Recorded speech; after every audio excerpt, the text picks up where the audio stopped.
Welcome back to the MTR Network. This is Chris and Deepam here, and I wouldn't say we're back for Super Tuesday recap because we did a Super Tuesday recap last week for comic books, but we are back for Super Tuesday recap. Can't come back if you don't leave. Right.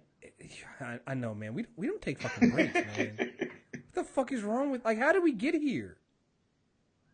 Oh, man. It's weird to say this. We're back in January for Agents of S.H.I.E.L.D. First time ever. Right. Like, even before they had Agent Carter, they still took off a huge break. Like, Mike, they hadn't timed it up with Winter Soldier. Right. Mike Peterson got blown up, and we didn't see what happened to him for a good 3-4 months, yo. We took a few weeks off, man, and now we're back with Agents of S.H.I.E.L.D., yo. I don't know how this happened. I'm not gonna lie. Listen, I don't want to say I'm ungrateful, all right? But between Agents of S.H.I.E.L.D. back already and Legend of Tomorrow moving to fucking Tuesday, I'm starting to take it personally that people don't want us alive. This feels like an attack. I'm just saying, it kind of feels like people kind of don't want us to have any kind of rest and break. So, anyway, Agent of S.H.I.E.L.D.'s back. Season 4, episode 9, Broken Promises. How is this only episode 9? I don't know, man. You know there are 22 episode seasons still. Well, okay, so I guess not spoilers, kind of spoilers. They're doing they had Ghost Rider, now they're doing L&D. They haven't announced the title, but there is a third subseason in the season. I know. I saw that. Ghost Rider returns? Well, it's got to be Inhumans, right? Because it's something with Inhumans again. I mean, obviously the whole thing is Inhumans, but it's got to really be because you're going into the ABC show in the summer, right? Yeah. Oh, my God. Anyway, Season 4, Episode 9, Broken Promises. Though Coulson and May are growing closer, Coulson remains unaware of the dark secret May is hiding beneath the surface. Meanwhile, Aida is unrelenting in her search for the Darkhold. Yeah, whatever, man. If that's what you want to say as this is the synopsis, I'm just going to call it as Mack would call it, the murder bot goes murder body. I mean, Terminator predictability. Like this. And Mack, we're going to get to it, but Mack's the MVP of the episode. Oh, no, I literally, look. So, again, Deepam and I do not chat. We don't do any sort of prep work. We do no prep work for this shit at all, guys. I just want you guys to know this. I literally came back and hop on and we talk. I literally have in my notes, Mack was the MVP of this episode. It's literally in my notes. Like, this is not planned. Like, I've been so pushing not to, like, love Mack because I didn't want to take it away from us. RIP Trip. But this was it. I can't deny it. Like, this is the best character on the show. And now I'm nervous again. You know what it is? Every show needs a character that represents the audience. So in The Flash, it's Cisco, right? Like, Cisco is us. Like, Cisco be doing the nerding out shit. You're like, oh, man, if I was on the show, I'd be Cisco if I couldn't have powers. In this episode, Mack is the audience going, you fucking idiots. It's the first thing he's like, now y'all seen no movies? Right. Y'all don't got TV? Right. Like, this is a horrible idea. What I love about it is there's that scene in the beginning where they're at the table and everybody's serious, like, oh, and everybody's talking about it like it's not, like it's normal. Like, yeah, the robot went crazy and we got to go do this. He's like, first of all, it's before she even goes crazy. They're like, oh, yeah, we got to wipe Ada's hard drive. We got to do this. It was like, all right, first of all, it's not a she. It's a robot. What the fuck? Like, it's like, I love that Mack was the one going, guys, I know we do a lot of crazy shit. This should not be normal.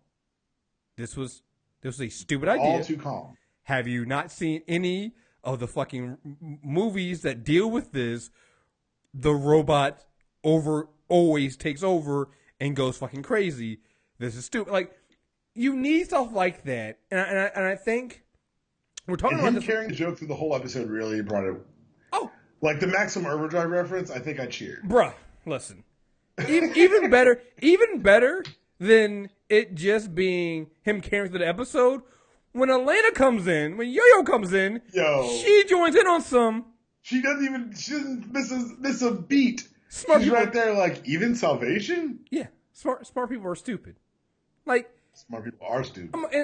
Even better, I like it that's two people of color that are just like, the fuck? Like, two people of color who aren't scientists are the smartest people in the room. Right, who go, like, the first thing that when she sees Max, she's all like, oh, so you come into my room? He's like, no, it's business. You know, Radcliffe built a murder bot. Wait, have they never seen a movie? Like, that's a stupid idea. Like, it didn't skip a beat, didn't go, oh, well, maybe there was a... No. Oh, my God, yeah. I needed that. Even down to they're being shot at by the Quinjet that the Aida is controlling overdrive. Maximum Overdrive. Like, this is just like... It felt like an Archer episode where like the joke just continues. Yeah. Oh God, it's funnier every time they bring it up. Oh, and it caps off with well, not even caps off there. Like it reaches peak when Matt goes, "I always knew robots would kill me one day." Really? We grew up different. But then it keeps going. He has death by robot insurance. Okay, because so what you could have done is stopped at the "we grew up differently." That's a very funny line. Yes, it's done. It's done. The presence of mind to be like, we can get one more in. What's so great about it is, like, there's a pause before he goes. There's a huge pause. It's the funniest pause ever. Right, there's a huge pause, and he continues on. It's like, oh no, I got robot insurance, so if I die by robot, and you know, here's what makes this shit so great, right? Obviously, we're laughing at it because of, you know, the robot trope that we've all seen in all these movies, and we as the audience members go, of course it's stupid. But when you think about it in terms of the MCU, well, they did just have Ultron try to destroy the world, so technically having and death the Chitauri were run by one large. Some say centralized brain, CPU even. Right. Like, and I know that you say that you laugh and that in this universe, you do, like, I don't think I've done this. My three biggest fears in the world are sentient robots, zombies, and umbrellas. Zombies is a stand-in for any pandemic we can't cure, and umbrellas, I lived in New York for 4 years, and I'm 6'3", so. Oh, no. I think that speaks for itself. It speaks for itself. It's totally understandable. But, like, to the point where Max, like, if I die by robot, my brother's going to be rich, I was like, oh my God, what if I die by robot? I was like, who offers this package? Look, all right. And if you're looking at it and we're like, well, there's an episode here you guys are talking about. Listen, all right. This is some real shit we're talking about here. Have you guys seen the big dog? Sorry, I could talk about that big dog that Google bought, because Google bought the Boston Robotics. Oh my God! Quick tangent, guys. If you're like me and these things terrify you, Google big dog and Google. Google owns a machine that can't be pushed over.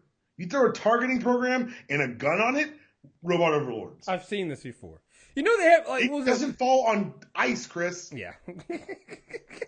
I fall on ice. Like there's the whole thing about was it like Alexa is recording everything you say. If you put together Alexa and the rest of the shit they've got, congratulations, welcome to Skynet. Yeah. Like people literally have gone out there and bought a device that will order the shit they need. Like, have you seen those commercials? They're fucking terrifying. Like people are going, oh look, yeah, I can have a device that when I'm out of toilet paper, I can just say, hey, go order me toilet paper. It's like, I don't want that. Who needs that? Just push the fucking button. Right? Just like I mean, you can schedule your Amazon deliveries. Sorry, this is a huge tangent, but I wanted my fear of robots out there. I wanted the fact that I'm not going to enjoy these next few episodes very much at all, like on a very real personal level. You know what the problem is? You know why you can't really enjoy these episodes is because, I mean, we're saying we can. We definitely are enjoying it. Oh, we're totally enjoying it still. But you watch this shit, and everybody watches this shit and goes, oh, that's a terrible idea. And then we go into our real lives and we go, oh, that's fucking awesome. Like, no! This is a really bad idea, all right? Yeah, we need to make sure that when you say this is a bad idea and you're yelling at the television screen, like, don't give the robot too much power, to stop and really think about how you feel about robots in your life. Yeah, I mean, like, this is really life imitating art right here. This is an MTR PSA at this point. Yeah, I mean, I'm just throwing it out there. And then the whole joke doesn't even cap off there. It caps off with Mack cutting her head off with the shotgun axe. And he literally says, I swear to God, roll credits. And then He's not wrong. And then him and Elena, fist bump. Dog. They should have rolled credits, though. Now that's how you end an episode. I'm sorry, but I've never seen anything like this before on TV. It was absolutely hilarious because what was happening was terrifying. But this running joke in the episode, and again, I'm sorry, they don't stop it there when they're at the end and Elena is trying to find robot movies that Mack hasn't seen, and he's like, oh no, come on, I've seen them all. Oh my God. Yo, I'm telling you right, hey, listen, Mack and Yo-Yo, my new favorite TV couple right now, yeah. Power couple. Yeah, power couple, yeah. Sorry. Yeah, this is just... That's it, yo. For those of you who are really listening and like remember that we're watching a Whedon show, yeah, that was Chris killing someone. Oh yeah, no, him saying that was a death sentence. Oh yeah, no. Listen, we are about to get 3 power couples on this show. This is about and somebody's gonna die a lot. And it is not gonna be good. This is gonna be all terrible. It's gonna go really poorly. It's gonna go really poorly. I mean, it's just Whew. All right, let's back up. The beginning of the episode, opening sequence, creepy as fuck, man. With Aida, like taking, just taking care of May. Yeah, that's weird. So weird. What makes it even weirder though is when you find out the whole stuff with Radcliffe, and I remember us when Radcliffe saw the book, that we were like, oh man, he was smart enough not to read it and to know that this is a bad idea. No. Yeah, and that's what got me there, because we were both like very taken aback, like, oh, Radcliffe's grown. He saw power, was terrified by it, ran away. No. Remember that the bad guy from the first half of the season were 4 physicists, also smart people, who were driven crazy into being to being ghosts, searching for this power. It stands to reason that, of course, Radcliffe is obsessed with it. And I'll talk about the big twist at the end and how they took on something. I don't know what this show does it on purpose, by accident, but the parallels with what they did on Westworld, which you haven't watched yet, have you? Dude, listen. When? Yeah, okay. All right. When? No, you're right. Hey, you know what? I've seen it. Maybe if I had an LMD, one of you can watch it. Why? Yeah. Maybe if I had we'll talk about it at the end. I will discuss it without spoiling the show for you, which you should watch. But I thought it was very interesting, and it was really a really good way to tie up that character, because we meet him. He's morally ambiguous, but forced, pretty conscripted to the bad guys last season with Hive. Then we kind of are shown that he's quote unquote good from the jump here, and we never really question it. He never really gives us a reason to. He saves May early. He saves everyone late. Like, we think that this guy's on our side. They've done a very good job loading the twist. But if we look at it from a long enough lens, it's not even a twist. Right, no. He's a scientist. He was reluctant to work with Hive, but he also, like, once he got the chance, like, this is pretty cool. I'm experimenting and creating new life. Right. And again, he did create a robot. An android, I'm sorry. But the thing is, even when he presented Aida, they were able to spin it into where he's like this loose comic relief, as opposed to it being like, holy shit, he made a robot thinks it's human. Right.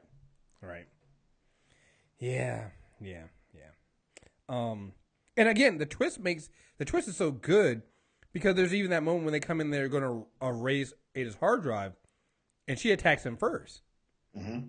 You know? And you're just like, oh, okay. It's good cover. It's really good cover. And it even speaks to the real reasons why I might think Radcliffe restarted what he said was an abandoned SHIELD program. The one thing he mentions from the Darkhold is the key to immortality. Dude, I was going to bring that up. Yeah. Mm-hmm. He wants to live forever. Replace everybody with an LMD. Exactly. If he can download himself into an LMD, he doesn't have to die. I'm not gonna lie. While you and I are saying this is like, obviously, he's the bad guy, but he's not going to see himself that way. And those are always the most compelling villains. Well, it's the same thing that happened with. Think about it. The same thing that happened with Hive at one point. Yep. You know, I'm not the real villain. I'm just bringing my people together. You know, I'm not gonna lie. That whole thing, his whole speech about living forever. I immediately and he's gonna do it for he was gonna do it for everybody. I got the key to him, and I'm gonna give everybody what they want. I immediately go, I was like, wait, did he already download himself? You know, and I'm like, I don't think so, but I was like, yo, could he have? Because he got a whole new Ada already. Yo, that was an Ada he rebuilt. That's an Ada he had. How did he build the maid? How many Adas does he have? Yeah. He's got a bunch of Adas. Yeah. Yeah. I have so many. I had so many questions after that. And because again, when was he able to build another Ada? When was he able to build the May LMD? How is he making these things? Did the Darkhold show him how to? Because the interesting thing about now I'm thinking about this. Remember when we did Secret Warriors? The key to making LMDs is one of the things that they found in one of those flashbacks in the Secret Warriors comic. Is did he come up? Is that something the Darkhold showed him how to do? Right. I don't know. But he's putting him out kind of fast. We'll come back to this. Let's talk about Senator Nadeer and LM Director, who I've never been more convinced is a goddamn robot my entire life. Oh no, I'm 100% on board. Again, I have my notes here. Let me see if I can find them. Let's see, I have it here somewhere. While he looks for that, I've been calling Jeffrey Mace as an LMD since I think this entire season started. Yes, you did. Yeah. And yeah, there's no way he's inhuman. How about that? Yeah, I literally have in here. He can't make jokes. I think D. Palmer's right. It's when he was having that awkward conversation with Daisy. And he made the joke and he couldn't do it, and I go. But here's another thing. Here's another one that another hint that I got, and I saw it twice now. So when Daisy and Gemma are talking, Gemma says to Daisy, he's like, you know how boys can be with their robots? And Daisy's like, not really, I don't.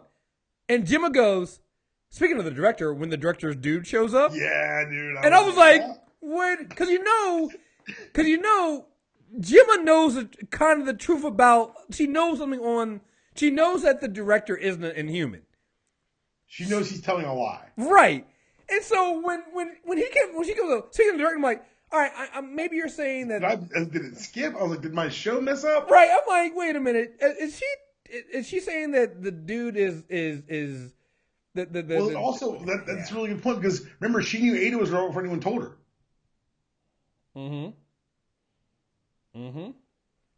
I'm just. Gemma is smart, yo. But guess what? Gemma still can't fight. She can hold her own. Gemma can't fight. She can hold her own. She did better than I thought she would. She still can't fight. Okay, all right. I'm still trying to figure out when Gemma could learn to lie. Oh, Gemma learned to lie when she was undercover Hydra, baby. Oh, that's Season right. 2. I forgot about that. Yeah, you're right. Yeah. Like, oh man. Like you forget about this. And I love the Daisy line to Mace. I think Simmons has been captured like 3 times since I've known her. Well, only twice on this planet. Twice on this planet. And Mace's face is like, wait, what? Like, on this planet, what have you guys been, like, it's, what I love about that line. Funny because at least once an episode, Mace figures out just how much out of his depth with his old TV is.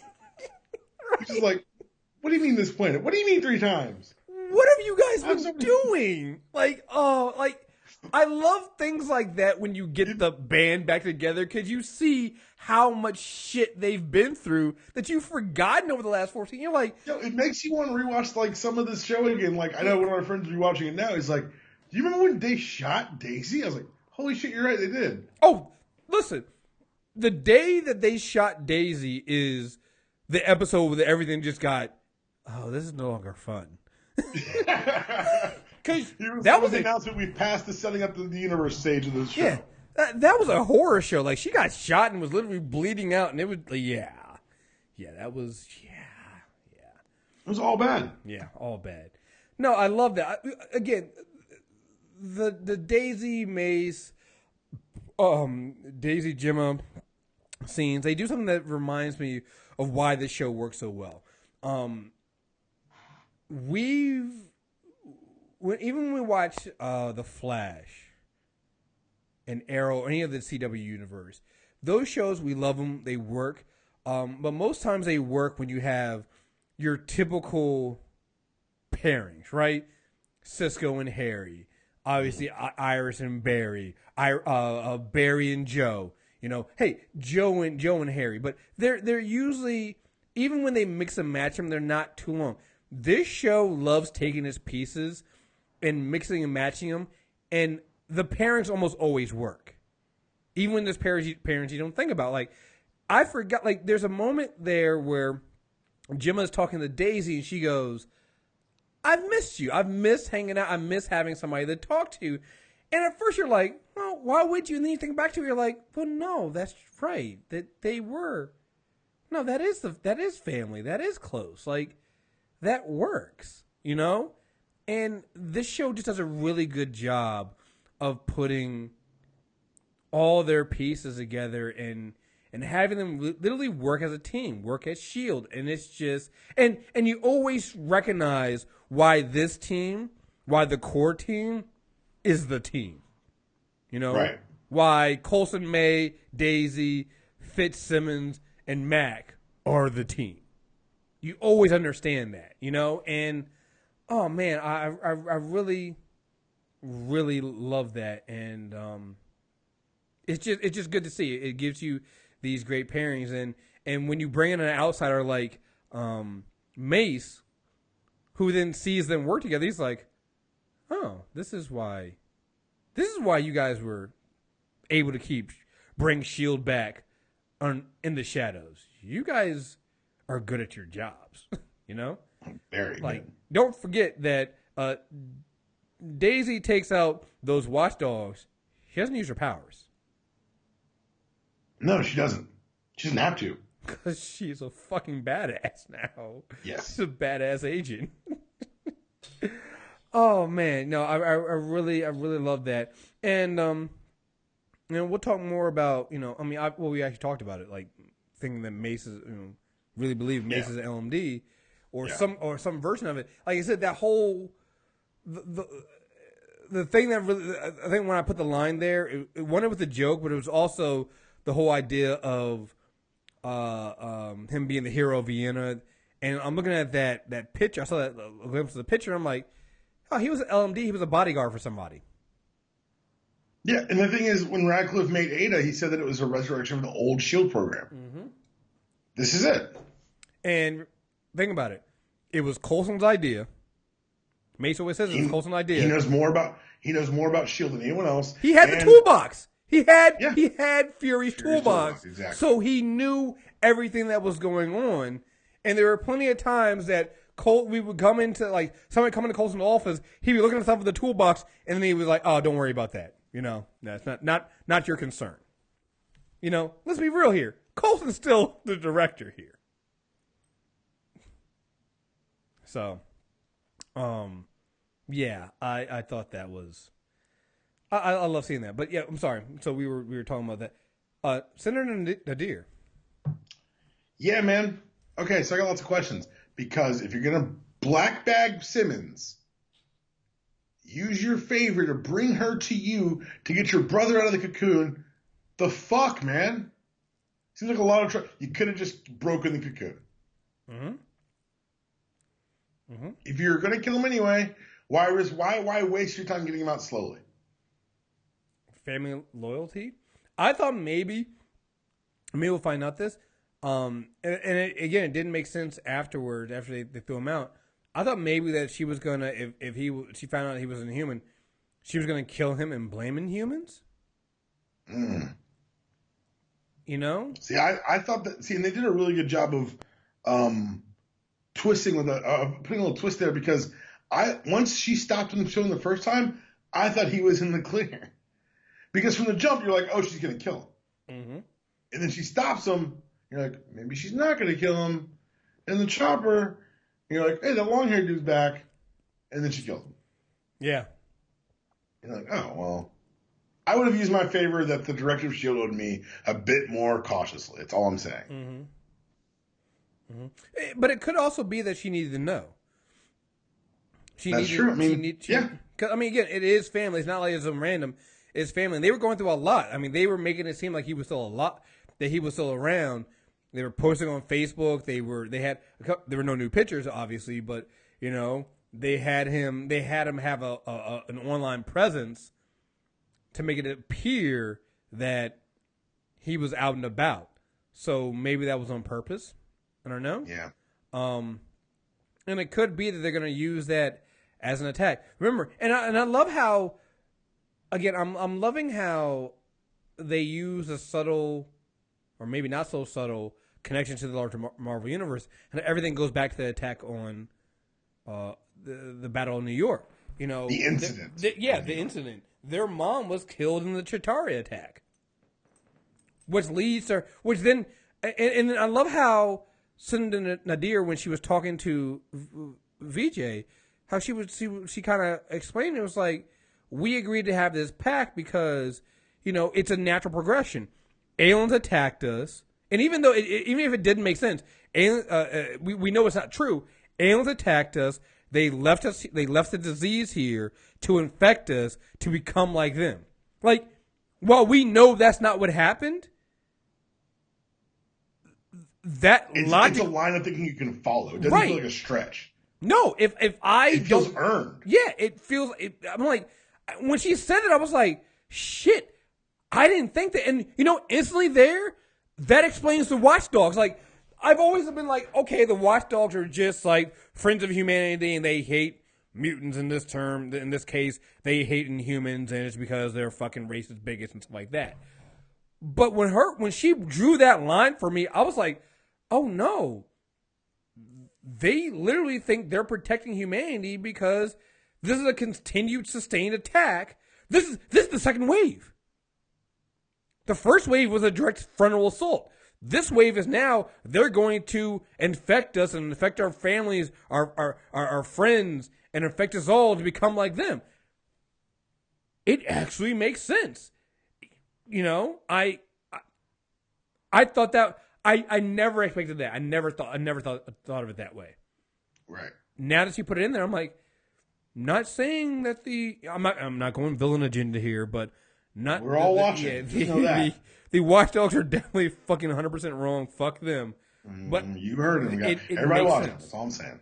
It makes sense. You know, this is still a world that's coming to terms. It doesn't feel like an irrational place to be in a world that's that crazy. Right. You know, like they made their cause make sense finally. Well, it was like that moment going back to the Aida thing when they're talking about, oh well no, the Darkhold couldn't have made her crazy, and then Fitch is just kind of like, well, it is a book that shows you all the realities of the world, so what the fuck, it could be true, you know. We'll talk about that shortly. I'm sure about that. We'll talk about the whole situation. Well, no, I'm not even saying that that's what happened, but at this point, can you rule anything out? No. Yeah, good point. Because I think it was Radcliffe when it was like, he's like, well, how are you going to take care of our magical book? I guess you guys have some kind of magical guy you're going to go to, which, okay. And then all of a sudden we all knew what that was. Right, and then all of a sudden he was like, well, there was a guy here with a flaming skull head, so you're right, maybe, yeah, okay. So, yeah, yeah, man, I liked that they made it real with her, and, I understood that more than, what's his name from last season and his desire to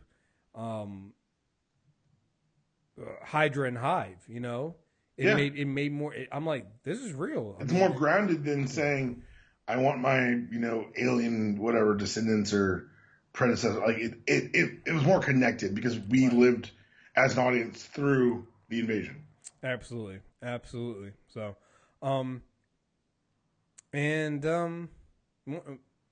secondary Terrigenesis here? I don't know what that is. I think that her brother's power might have been adaptive, like he just said, like Darwin. He's not Darwin. Look, dude, because he reacted quickly when they drew on him. Mm-hmm. When he hit the bottom of the ocean, something fucking happened. Right. And I believe it's a real problem for the lovely senator from wherever. Oh yeah, you just try to kill your family after. And I need everyone who's obviously they can't hear me. They're in a television show. I'm not crazy. No body, no death. Like we need to be sure about these things. Like what the fuck? You can't just drop it in the ocean. You got to burn it. Get rid of the body, please. No. Let's take the body where we're going and then light it on fire. But think about how I hate that this show is doing the mutant gene and the reactions to the mutant gene so much better than any X-Men film had. Think about the hate you have to have for, in this case, not mutants, but aliens and Inhumans, that you would shoot your own brother. Who you're shooting because of a pact with your brother, which is the most backwards, crazy shit in the world. By the way, she could have let him go with S.H.I.E.L.D. Instead, that was always on the table. She convinced him to come with her, to trust her, to shoot him in the gut and kill him. Then after she did that, she unceremoniously pushed him off of her and then told the watchdogs to get rid of the body. And the way they did that was they shoved him out of the helicopter into the ocean after weighing his body down. You don't want to sit next to the body on a helicopter. That I almost sympathize. Well, no, it can't smell great. I get that, but that was also family. Good God. No, now, look, Chris, I'm with you. Mm-hmm. But in her eyes, that's not a family anymore. That's an alien. Oh, no, I get it. And I'm just like... Yeah, us understanding it doesn't make it acceptable. We've never... They explain the hate that you have to have so much better than any of the X-Men have. Oh, yes. Jesus. Even, what's his name? What's the general in X2? God. Stryker. Even Stryker wasn't gonna kill his own son. Like he found some way to use Jason's power, right? He found some way to use it. You're right. He used his brother. He didn't kill his own son. He was gonna kill everybody else. He'll kill all the other mutants. But he was gonna still save his family. I'm not going to sit here and call you wrong. I'm not waiting for you to be like, oh, no. I'm just saying that that's what happened. It's just incredible that this. Yeah, I love this fucking show, man. I missed it so much. But yeah, I'm very confused by what the purpose of her bringing him back was. If you were just going to kill him anyway, if you were always going to keep that pact, unless it just had to be like she had to see it, she had to do it herself. Which then leads to who the fuck is the superior? Who's running the who's really controlling the watchdogs? Because we thought I think it's her. no, they. Oh, you mean the person on the phone? Yeah, there's somebody higher than her, right? Because yeah, she's the senator. She's the one that's got their connections in, and she's the one that was able to get them the connections into the government and things like that. But there's somebody else. They call him the superior, and this is the one and this person has to have enough resources to go up against Shield, because she's like, we got to take out Shield. So who are they? That's a good question. So, oh man, what else we got? I have a feeling that the Watchdogs might be our third act. Yeah, big bad. I think they're kind of seeding us for that now. I think so too, and it would make sense because again, if you have Inhumans coming, that Inhumans movie / TV movie / series. Was the casting call leaked for the series today? Oh, I didn't see that. Yeah, it's out there. Oh boy, I'm interested, man. I think they're gonna do. Look, Marvel, make my Marvel. What do you mean say? Oh no, to lose my trust. Hey, do what you got to do. So yeah.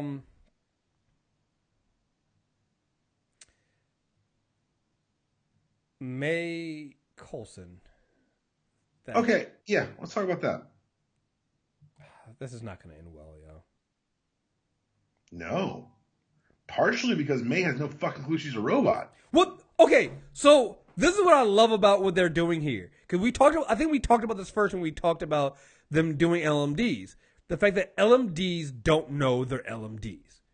And at one point I was like, well, because every now and then you would see it and you were like, they do those shots in there of May, you're like, oh, she knows. Yeah, she knows.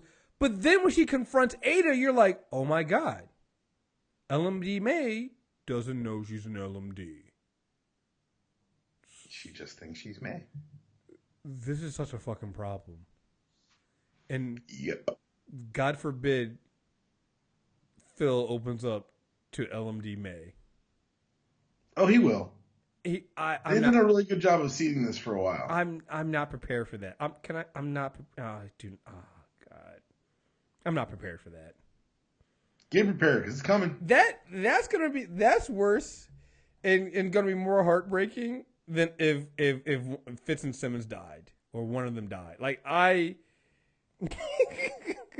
dude, this is not good, yo. They're coming for look, they're coming for all your invested feelings about these characters. They're coming for them. I know that, but this is not good. Yeah, but they're finding new ways to hurt you. Right. They're not just gonna kill one of them. They're gonna put you through this fucking ringer. No, and you know what's crazy? Like, LMD May really wants this. Like, dude, real May really wants it. What that's what I'm gonna say. Well, that means I guess then that real May wants it because they're basically the same, right? Like that's what makes the LMDs so weird. This is not just some android pretending to be May. This is an android that's basically a copy of May that believes it's May.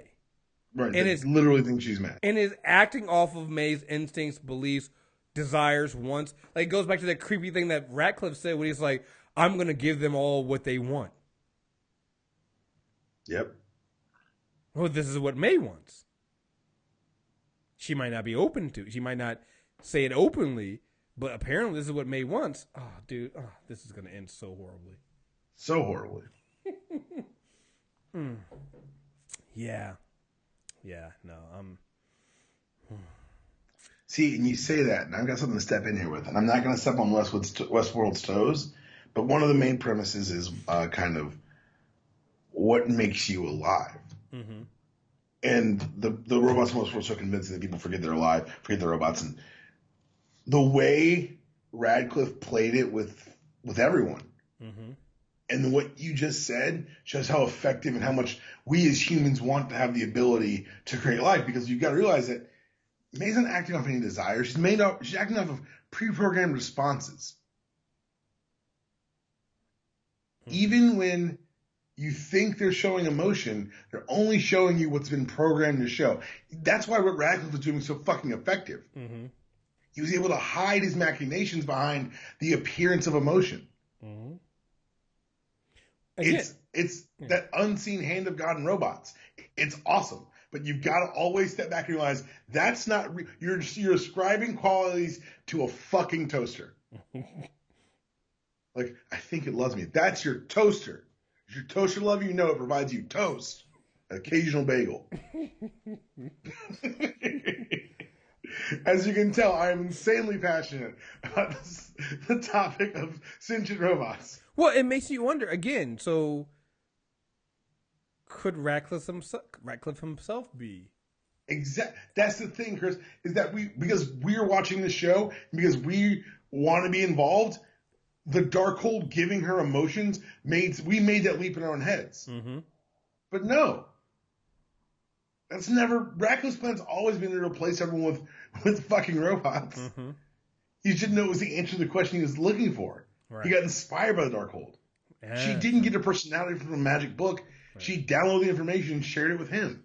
Right. Well, I'm saying, did he already download himself into an LMD? Oh no, I'm saying that's a great question. Okay. Yeah. I'd be surprised. I wouldn't say yes. It seems like something of a control freak. Yeah. And so the hands-on aspect would matter to him. Mm-hmm. Also, we never saw the transition between him at home and him at the base. There could be how many Radcliffes you got? Well, yeah, that's true. You got at least 2 Aidas. Right. Yeah. So you're right. The real Radcliffe could be out there, but we could also be running into. No, that could have been the real Radcliffe in the last scene at the house, and it could have not been the real Radcliffe at the base. Now you gotta make me go watch it again, because he says even the speech I gave to Fitz, right? It was so perfect. What if that speech is programmed? Oh my God, yeah. You can see through May's eye clearly. Well, you know what? Which, by the way, the scene of Aida cutting May's face, I don't know, completely uncalled for. Marvel, I applaud you for doing it. I applaud Disney for Disney has effectively killed an entire Star Wars cast. Spoiler, sorry, and let you cut off someone's face in the last 3 weeks. I don't know who's asleep at the wheel at Disney, but keep sleeping. Right. Yeah. Yeah. Yeah. Anybody can get it. And that's the thing you've got to realize now. Everybody's expendable. Well, maybe not. When they break out the Brett Dalton LMD, they do that. Right. I'm gonna take a week off. Let me just show this week. Yeah. Brett Dalton return. I'm sorry. What makes you think? Here's. I think we mentioned this before. Maybe last week. What is going to be the only really effective way to know somebody's not an LMD? I have no idea. They don't have powers. Good point. Can you can't mimic that, right? So I don't know what they can do. Right, I don't know if they can. Can they? Can he not? I mean, because then it becomes Inhumans versus LMDs. Mm-hmm. Yep. And if you read the same comics we've read, we're talking about maybe Inhumans versus, I don't know, a warehouse full of LMDs. Right. If we get I don't know, 80 or 90 Nick Furies in the scene, I'd be really happy.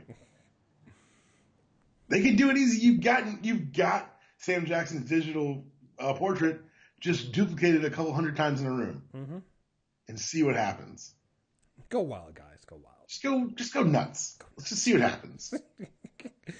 And that's how I feel this show's hit. It's hit a place where it's dude, when they said LMDs, yeah, we're doing it. I was like, what the when they said Ghost Rider, I was like, no fucking way. Mm-hmm. And then they pulled it off. And they said LMDs, I was like, come on, guys. LMDs are widely regarded, and if you ever there's all those lists on the internet. Google LMDs, you'll see the 12 most ridiculous stories involving LMDs, and I guarantee there's more than 12. Mm-hmm. Those lists are out there because these stories can get ridiculous. There's the one LMD of Nick Fury who went underground in Secret Empire and became so convinced he was Fury, he did what Fury would do and what he thinks Fury would do and switched sides. He's now the head of the Secret Empire. There's someone underground Nick Fury's face fighting Nick Fury. That happened. And it was a plot for a while. Mm-hmm. Like, it didn't get resolved. Like, he escaped at the end of the story. Yeah. So when I tell you that them pulling off a good LMD story is something of an outlier, but it's one I can kind of count on because I look back at the missteps in the show and I don't see any. Do you? No, not really. Even the ones that felt like missteps haven't been missteps. Well, they because haven't had... guess what? We're still paying off that Kree episode no one liked when they had Sif. Yeah. We're still paying it off. Mm-hmm. To be honest, I don't think they've had a misstep since season 2. Since Shield fell, I don't think they've had a misstep. If you think about it, that was season 1. That's what I'm saying. So, yeah. I was gonna say something. A couple things. Love. Fitz made a joke about when they were like they had the servers in the basement because it seemed to happen once a year. It kind of reminded me of like the joke about the mansion blowing up. About the X mansion blowing up. Yeah. Why don't we just build it out of cardboard next time? Right. Also, one, I love the fact that they cloaked the Darkhold. Cause why the fuck not? Now we have cloaking technology that's small enough to cloak a fucking book. Why not? Sure. Okay. Like I just love how the toys are back at Shield. Yeah, spy toys. Yeah, I love. And the shotgun axe doesn't even get an intro anymore. It's just a fact. Like it might as well be they could have an old school like sitcom intro with everybody's names, and then at the last one also starring Shotgun Axe. Like right. It feels like a part of the cast now. Right. And I love it. Also, the solo mission that Coulson's gonna take to drop the Darkhold off somewhere will go poorly. Where do you think it's going? I don't know. I'm excited, but I have no clue. If he goes to, I don't know, let's see. If he goes to Greenwich Village in New York, certain address there. Maybe he can't get the doctor, but I'm sure someone's home. Oh, I could do that. I thought about that. Because that's where it's from, right?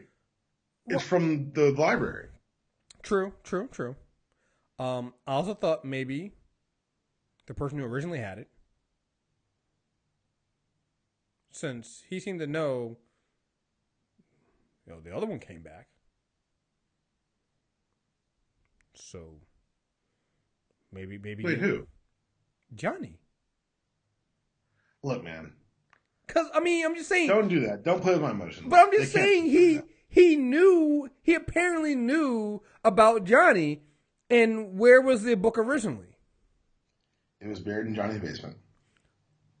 God, if you go see with Johnny next week. Because you know Robbie got to come back at some point. But that's a really good point, though, because Coulson doesn't think that probably doesn't think S.H.I.E.L.D. can be trusted with the book. Who does he know he can be trusted with it? Who's the guy who had it before? You're right. Because if he meets up with a guy in a diner and the guy says thanks for the book and rides off on a motorcycle, I'm gonna freak out. Because here's the thing, I originally, like you, thought Strange. I was like, yeah, come on. Because when they made the joke about you're gonna get rid of it with magic, I was like, okay, Doctor Strange, get it, right? So I had that there, and again, maybe that's where they go. But then I also thought, I was like, wait a minute, Coulson also knew about Johnny because he mentioned it in passing to Daisy. And they never mention things like that in passing and drop it. Right. So, yeah. Yeah. And again, remember, Coulson's the one that's really in charge and has all the information. So, It's Coulson's the boss. Yeah, Coulson. Yeah. He just can't be the face. He can't be the face. Not anymore, but he's the boss. Yeah. With an LMD version 1, Mark 1, running the office for him. You got anything?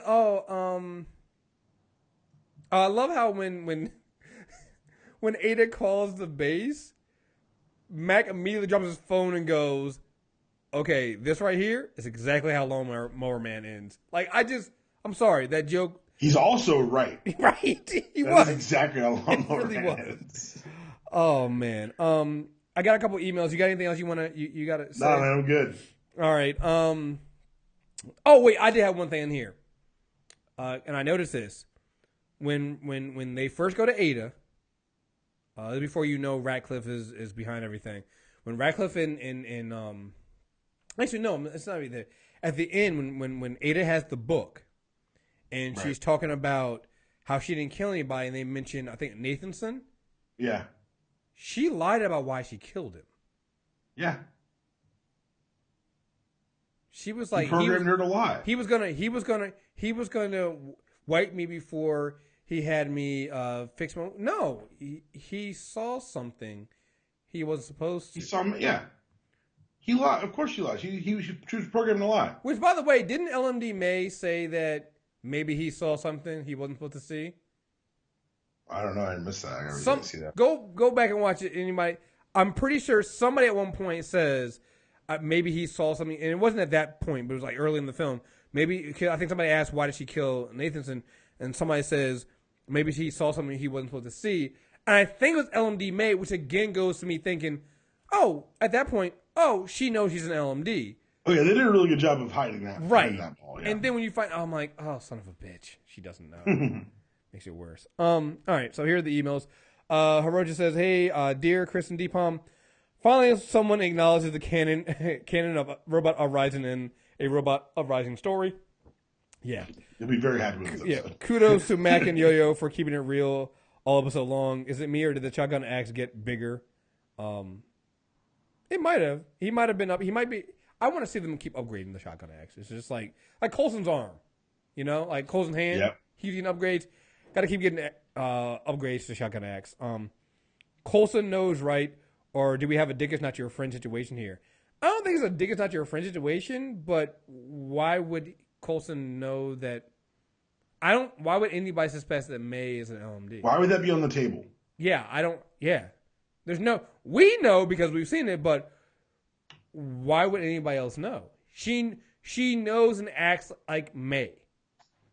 She thinks she's May until Aida pulled out that fucking remote. Right. Turned her off like a TV. Boop. It was hilarious to me. I don't know why. Oh, go ahead. Sorry. Senator Nadeer, I know a total bad guy, but definitely in a top tier for the boss of the year. What exactly happened to VJ at the end? Did he recocoon himself? I don't think he did it. His powers may have. Yeah. I honestly want to go with the fact that they're just doing a secondary mutation because. But what if he goes in and comes out and he can't be and he can breathe underwater? Yeah. Or and he's bulletproof. Yeah. Like what if he's like each time? What if that's Doomsday, right? That's Doomsday's like entire thing. Like you can't kill him the same way twice. Mm-hmm. Mr. Immortal is an actual Marvel character. And there's nothing about him that makes him have to be white. Yeah. Here's one for you, Deepam. Who is the Supreme? That name sounds familiar, comic book wise, but it was a long time ago. I saw that. I think Supreme Intelligence is a Kree thing, so I think we're staying on planet. Yeah. Secret Empire I mentioned earlier. They've got a lot of ties to LMDs, but I don't know. Supreme's. I'll have to think about it some more. Yeah. Okay. Next season is Daisy or Simmons that is going to be director of S.H.I.E.L.D. Well, Daisy was originally, slated to be director of S.H.I.E.L.D., but I'm not gonna lie, I would love to see Daisy as director of S.H.I.E.L.D. Oh yeah. I would. Have a great show. Thank you. All right, we got another one in here. It's a different email. Let me make sure I can find it. All right, yeah, here we go. From Fantasia. It feels good to be back. I missed the show. I love the show. No, seriously, I think we all listen, I complain about not getting the break, but I'm so glad the show is fucking back. I think VJ's power is immortality, so he can't really die. So every time he goes through again. He awakens with a new power, but that his main power is that he's immortal. It's kind of similar to what you were saying, although you were saying more along the lines of, again, I kind of like the Darwin idea just because there's another stick at Fox for fucking up Darwin. So, bastards. Hey, if Marvel does it and they do it that way, and at least they made another man of color, I'm okay with it. Yeah. That's what I thought because we've seen Inhumans die on this show. And this didn't happen to any of them. True. Or, like I said, it could be. Again, you got to remember. Here's the other thing to remember about VJ. he was in the cocoon way longer than anybody else we've seen. Like, way too long. 7 months. He's been overcooked. Yeah. While he was undercooked, VJ was overcooked. All right? We got 2 cocoon motherfuckers, and it's not going to end well for anybody. All right? Let's see. Also, there's no way. Oh, here you go. Also, there's no way he stayed in the cocoon for 7 months and didn't get something like this. Yeah. So they overcooked their Inhuman. We're all on it. I think everybody's on top of that one. Yeah, we're just like, I think the Superior is a Kree because it's a little hard for me to believe that the world where we have the Hulk and Thor's hero, even after an alien attack, that humans are not willing to give them a chance. But we know from the show's history that Kree want to get rid of them, so this is a good way to do it by using humans. The Kree may think of themselves as a superior race, so it would fit. I have seen people say that the Red Skull, but I don't think so, which is why I say Kree. But this is Agent of S.H.I.E.L.D. and just pop things up unexpected because sometimes so it wouldn't put it past them if they could. Yeah, I don't think the Superior is a Kree unless it's a Kree pretending to be human. I really do believe, again, when you think about what, and we kind of mentioned this, when you think about what Senator Nadeer said about why her and VJ made that pact and why they are so anti-alien, it makes sense why the Superior would be would be a human and why they wouldn't trust them. Right. This is not just them hating aliens. They believe this is an invasion. You know? They were attacked by aliens. Now all of a sudden, humans have been infected with alien blood, with some kind of alien genes, and when they were hit by this mist, or in this case, eat fish oil, they become freaks. They become alien human hybrids. I mean, forget Agent of S.H.I.E.L.D. and forget comic books. I've watched plenty of episodes of things like, the Outer Limits, where that becomes a thing. Like there's one of those episodes where, the aliens are slaves and the humans enslave the aliens, but the master gets shot, so the slave has to save the master, and he infects him with the alien blood, and the master slowly becomes a human alien hybrid, and he's treated as an outcast. Like, this is such a trope that we've seen throughout anything in sci-fi. So I totally understand where they would come from this and them and them thinking that, hey, this is an invasion. They're infecting us to take over. So, and it also goes back. I mean, think about it in real life. I mean, think about how many times white people thought that black people, the one drop rule, right? You're one of them. You don't infect the pure race. So it's like, again, it plays with so many things like that. So I think that's more along the lines of it. So I wouldn't think they would go Kree that way, again, unless it's a Kree pretending to be a human. But who knows? And for the Red Skull, I'm still waiting for the Red Skull to come back. Maybe they bring it back this way, but I'm waiting for them to bring the Red Skull back at some point. Like, we need that. Streets need the Red Skull. Especially after reading, we need the Red Skull. Yeah. Loved all the team ups this episode. I'm a little upset that it wasn't Aida doing this by herself, but I also had a feeling Radcliffe was behind it. I think at the end of this episode, Coulson was suspicious of May because I don't think he thought Aida would find the book, and he only told May where it was in the room, and that's why he said it was the only one. It was a one-person mission at the end. Also, for some reason, I'm looking forward to Mace and Daisy as a team. Sorry for the long email, but I had to get this out. People who understand. Yeah, no, it's fine. Yeah, I don't think. I think we're used to Coulson being prepared for this kind of stuff. So I'm kind of hoping he doesn't know. I don't think he does, but I'm really hoping he doesn't because I think that we're so used to him having a plan. And even when he doesn't have a plan, we're used for him winging it and it working out okay. I don't see how this ends okay. No. I don't. Especially after I saw the preview for next week. Dude, man, buckle up, guys. Buckle up. I think that's all we got for emails. You got anything else you want to say about this? No, I'm really glad it's back. I'm really glad to see what they do next. And if you're right about Johnny Blaze, then it's gonna be a full party next week. Yeah. Oh, also, listeners, if you are not a premium member and you've got a little extra money in your pocket, or you just want to support good content, please join the MTR Premium Network. I've never campaigned for this openly. It's never really mattered to me. Numbers don't matter. I'm more for the love of the game. But if we hit 200 members before the airing of the musical crossover between Supergirl and Flash, there will be a singing Chris. He hasn't said what show to be on yet. I can guarantee you I'll do everything in my power to keep it from being behind the paywall. So everyone will benefit, but it's up to you, listener, today to go ahead and join Premium and make Chris great again. That was it. I want to hate you, but you are actually trying to get business for the site, so I'm just gonna. See, there you go. I'm just gonna. Okay, I'm gonna allow that. I'm gonna allow that. But he's right. That's the goal. We're trying to get to 200. That was a note. I've taped it to my desk. So every time I podcast for MTR, and possibly not for MTR, until we get to that episode, yeah, we should do it, guys. Like, you want to see, this is it, guys. We don't ask for much. If you're a premium subscriber, tell someone else to be one. Share one of our episodes with them. Let them hear half of it. Be a good drug dealer. Let them hear a little bit. They give them for free. They give them the rest. Make them pay. But the important thing is get those signups in so that we can make sure that Chris sings on this podcast. Make Chris great again. I got nothing. I got nothing. I can't even combat that. I can't do anything.